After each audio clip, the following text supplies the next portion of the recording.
मतलब panic mode में क्यों है फिर हुकूमत? भारत के साथ अगर इजराइल मिल जाए तो अगेन पाकिस्तान पे प्रेशर बढ़ जाता है। बेशक राफेल जिस सतह के भी हैं, पाकिस्तान के लिए एक ऐसा खतरा है कि जिसके लिए वो राफेल जो है, अगरचे के उसके ऊपर उन्होंने कुछ $7 अरब खर्च किए हैं। नई दिल्ली पाकिस्तान के खिलाफ फौजी कार्रवाई का जवाब तैयार कर रहा है।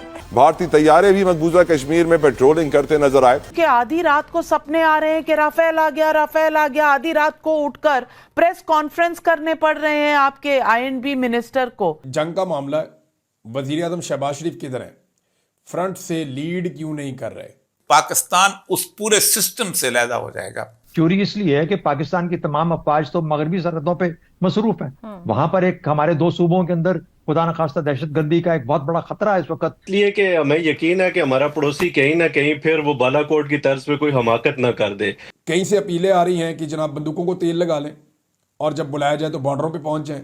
और ये जो साहब कह रहे हैं, वो जो मैडम कह रही थी इनके पार्लियामेंट में बैठ के कि हम लोग वहां पे राम मंदिर को तोड़ के वहां पे ईंट लगाएंगे बाबरी मस्जिद की।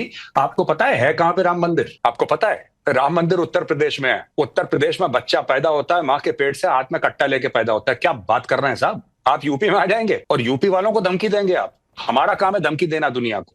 हम धमकियां देते हैं, धमकियां लेते नहीं है साहब। यूपी है, पूछिए जो यहाँ से मुहाजिर गए उनसे पूछिए उत्तर प्रदेश किस बला का नाम है। तो साहब ये सब मत बोलिए हमें कि चाय पिलाई थी, कॉफी पिलाई थी। हमने तो कभी आपको ये एहसान नहीं जताया कि हमने 93,000 लोगों को हमने खाना खिलाया था। 3 साल खाना खिलाया था, 3 साल। हमने एक बार भी जिक्र नहीं करा। खानदानी लोग हैं सब, एक बड़प्पन है, एक शान है। छोटी छोटी बातों के बारे में हम बात नहीं करते। हेलो दोस्तों, नमस्कार। राज समाचार में आप सभी का स्वागत है। दोस्तों भारत के दुश्मन नंबर 1 पाकिस्तान के बॉर्डर से भारतीय वायुसेना के विमान अपनी वॉर एक्सरसाइज करने क्या निकले। पूरा पाकिस्तान रात भर भारत के हमले के डर से सो नहीं पाया। भारत को पानी बंद करने पर जंग की धमकी देने वाला एटमी मुल्क पाकिस्तान आज भारत के रफाल फाइटर जेट को पाकिस्तानी बॉर्डर के करीब से गुजरता देख भारत ने हमला कर दिया के नारे लगाकर अपनी आवाम को पूरी रात जगाकर सोने तक नहीं दे रहा है। दोस्तों आज पाकिस्तान के हालात इस कदर डरावने हो चुके हैं कि यदि पाकिस्तानी आसमान से कोई हवाई जहाज भी गुजरता है तो पाकिस्तानी आवाम और आर्मी डर के मारे कहीं छुपने पर मजबूर हो गए हैं। तो दोस्तों आइए देखते हैं भारत के रफाल फाइटर जेट के डर से रोते गाते पाक मीडिया की एक और लेटेस्ट वीडियो। देखें अभी तो जंग शुरू भी नहीं हुई। पाकिस्तानी जो है वो $10.2 अरब देते हैं जंग की तैयारियों के लिए मिलिट्री को। इतने सारे वेपन्स हैं, 7 लाख की फौज है। अभी तो लड़ाई शुरू ही नहीं हुई और इतने कमजोर स्टेटमेंट देना शुरू कर दिए हैं कुछ लोगों ने, बेवकूफों ने, कि चंदा इकट्ठा करो हमने जंग में जाना है। क्यों भाई? इतनी बड़ी रियासत है, इतना बड़ा मुल्क है, इतना सारा पैसा कौम ने टैक्स में दिया हुआ है, तो चंदा क्यों इकट्ठा करना है जंग के लिए? दूसरा कि बंदूकों को तेल लगा लो जनाब, आपने लड़ने जाना है। भाई 7 लाख की फौज है, ट्रेंड मिलिट्री है, उन्हें शिकस्त थोड़ी हुई है जो आपको लड़ने जाना है। 5 अगस्त 2019 को आर्टिकल 370 खत्म कर दिया। तो ये जो बीजेपी का रिकॉर्ड है आर्टिकल 370, बड़े अरसे से, साल से ये लोग चल कह रहे हैं, दहाइयों से, कि हमने आर्टिकल 370 खत्म करना है, कश्मीर का जो निजाम है उसको। तो उन्होंने किया। दूसरा उसने कहा था अयोध्या को मैं पलट दूंगा, अयोध्या का काम किया। तीसरी जो चीज मेरी नजर में वो लेके चल रहा था, वो ज़ाहिर है मुस्लिम लॉ, पर्सनल लॉ या वक्फ बिल जो कि अभी आया किसी शक्ल के अंदर। लेकिन अब इंडस वाटर ट्रीटी का मसला था। पाकिस्तान ने तो इंडिया से इस किस्म के तमाम जो हमने अपनी ईस्टर्न सरहद को, मशरकी सरहद को भारत के साथ बड़ी हद तक पुरसकून कर दिया था। हमारा तो LOC भी क्वाइट था क्योंकि हमारा तो पूरा का पूरा जोर वेस्टर्न बॉर्डर्स पे था।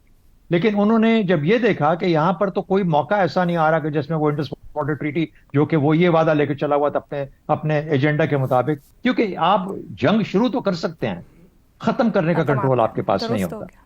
इसके अलावा हम ये भी जानते हैं कि ये जो कशीदगी दुनिया में इस वक्त जारी है, इसके ऊपर अक़वाम मुत्तहिदा के सेक्रेटरी जनरल से जब प्राइम मिनिस्टर की पाकिस्तान की बात हुई शहबाज शरीफ साहब की, तो उन्होंने भी यही खदशा का इजहार किया कि ये कशीदगी बढ़नी नहीं चाहिए। कशीदगी बढ़ेगी तो पाकिस्तान को नुकसान नहीं है, भारत को नुकसान नहीं है, पूरी दुनिया को नुकसान होगा। क्योंकि यकीनन इसका इम्पैक्ट हम ऑल ओवर द प्लेस देखते हैं। जिस तरह आज स्टॉक मार्केट्स में भी मंदी का रुझान रहा, दुनिया की मार्केट से मुतासर होती हैं और इसके असरात दूररस होंगे। भारत की फौज में यकीनन ताकत नहीं है पाकिस्तानी फौज का मुकाबला करने की। तो मैं फिर ये सोचने पर मजबूर होता हूं कि उन्होंने सोच भी कैसे लिया कि वो पाकिस्तान पर हमला करेंगे। फिर मैं ये सोचता हूं कि शायद दुश्मन ये देखता है कि पाकिस्तान के अंदरूनी मास के ऊपर बहुत सारे प्रॉब्लम्स हैं, चाहे वो पॉलिटिकल प्रॉब्लम्स हों PTI की शक्ल में, चाहे वो नहरों के प्रॉब्लम्स हों, चाहे वो बलूचिस्तान में टेररिज्म के प्रॉब्लम्स हों, तो भारत शायद फायदा उठाना चाहता है पाकिस्तान की अंदरूनी मुश्किलात का, और इसके लिए ही यही वो बड़ी वजह है कि पाकिस्तान को अपने इंटरनल चैलेंजेस कंप्लीटली खत्म करने होंगे, सारे मसले हल करने होंगे, ताकि पूरी तवज्जो मरकूज की जाए एक्सटर्नल चैलेंजेस के ऊपर, स्पेशली भारत के ऊपर। LOC पर पिछले 4 दिन से हालात इंतहाई कशीदा हैं। भारत की जानिब से बिला इश्तियाल फायरिंग जारी है, तो पाक अफवाज भी मुंह तोड़ जवाब दे रही है। भारतीय तैयारे भी मकबूजा कश्मीर में पेट्रोलिंग करते नजर आए। खबरें यह भी गर्दिश कर रही हैं कि मोदी ने पाकिस्तान के खिलाफ एक्शन लेने का टास्क तीनों अफवाज के सरबराहान को सौंप दिया है और कहा है कि they are free to take their decisions. दूसरी जानिब वज़ीर इत्तलात अता ताड़ा का कहना है कि भारत 24 से 36 घंटों में हमला कर सकता है, मगर हम उसको भरपूर जवाब देने की सलाहियत रखते हैं। भारत के हर एक अमल का रद्द अमल देने को तैयार हैं, पर वो ये देखता ज़रूर होगा हमारा दुश्मन मुल्क भारत कि पाकिस्तान के अंदर भी बड़े प्रॉब्लम्स हैं। इमरान खान जेल में होने की वजह से सियासी अदम इस्तेहकाम है, नहरों के मामले के ऊपर सिंध पूरा बंद एहतजाज कर रहा है, बलूचिस्तान में दहशतगर्दी, KPK में दहशतगर्दी।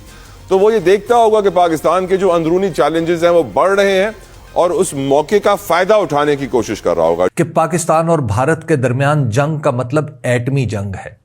यह ऐसी जंग है जिसमें कोई नहीं बचेगा, कोई फातेह अपनी फतह का जश्न मना सकेगा, ना कोई मफतूह अपने जख्मों पर कराहने के लिए बाकी रहेगा।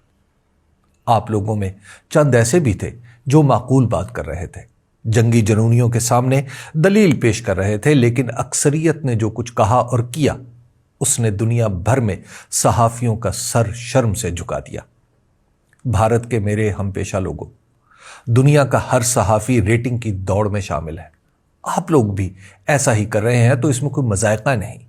याद रहे कि रेटिंग अदाकारों की भी जरूरत है। सहाफियों और अदाकारों में बुनियादी फर्क यही है कि सहाफी कोई बहरूप नहीं भरता और अदाकार हर सवांग भर के खुद को मनवाना चाहता है।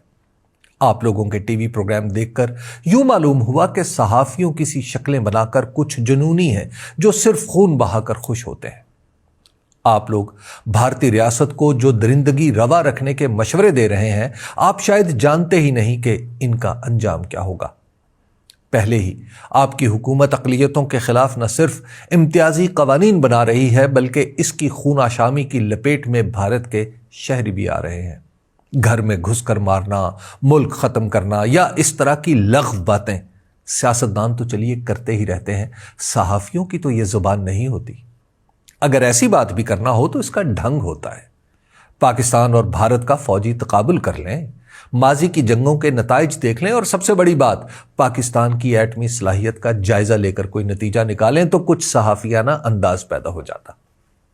फिर यह भी भारतीय अवाम को बताते कि बर्रे सगीर की जंग महज रवायती गोलाबारी तक महदूद नहीं रहेगी, बल्कि जिसके पास जो कुछ है वो चला देगा।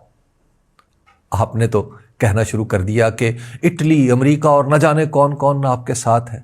इसका मतलब इसके सिवा और क्या है कि आप दुनिया में जंगे अजीम छेड़ना चाहते हैं। आप पाकिस्तान और पाकिस्तानियों को पहले जानने की कोशिश करिए।